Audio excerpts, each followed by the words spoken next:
Nubia Z17, and I feel like with this phone, Nubia have done really well with the design. It's quite slim but also a little bit heavy, and that's mainly due to its metal build.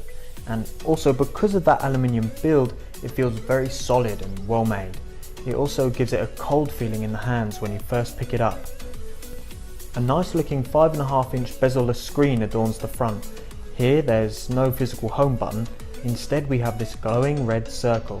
On either side of that there is the back function and the task manager, which appear as two barely visible red dots when touched.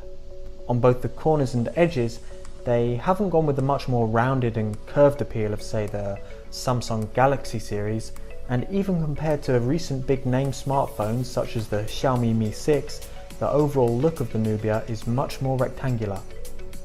The texture on the back of the phone looks great, with a matte black finish which I found did not easily attract fingerprints and other marks. Also on the back we have the brand name Nubia, and in the upper centre a circular fingerprint scanner with a small shiny bezel around it. Overall it fits in very well with the design of the phone. Another thing I like is that they've kept the lettering of the company name at the bottom very small, whereas the red outline surrounding the dual rear cameras makes them stand out in an eye-pleasing way. Noticeably missing from this phone is an audio jack, so Nubia have provided a USB-C to 3.5mm socket converter. Also in the box you get the typical array of manuals, a charger, and a nice looking red USB cable with a rubber tie fixed on.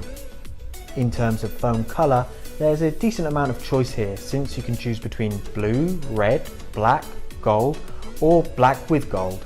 The 1080p Full HD screen shows a good degree of colour contrast and sharpness.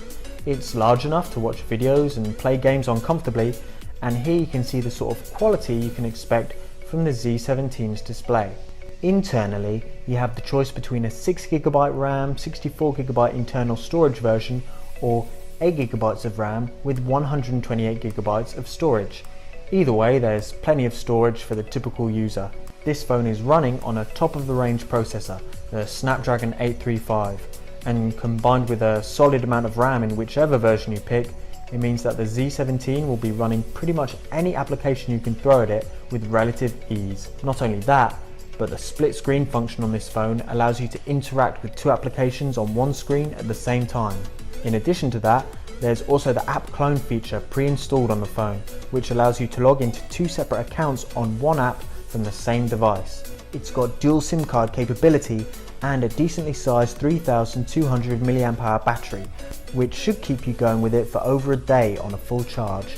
As far as photo taking, there's a 16 megapixel front camera and a 12 megapixel and 23 megapixel camera on the back, sitting alongside a dual tone LED flash. The camera app offers a multitude of options for utilising these cameras, which is something I might explore in future videos.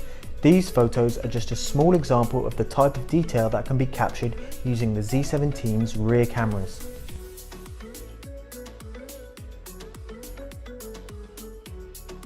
At $400, it's certainly not a budget smartphone, but at that price it is still far cheaper than other better known flagship phones, and Nubia really hasn't skimped out on the specifications with the Z17.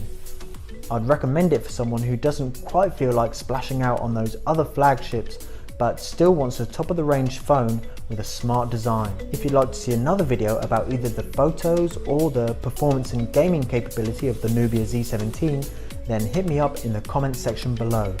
If you'd like to get a hold of this phone for yourself, then simply follow the link in the description. Thanks for watching.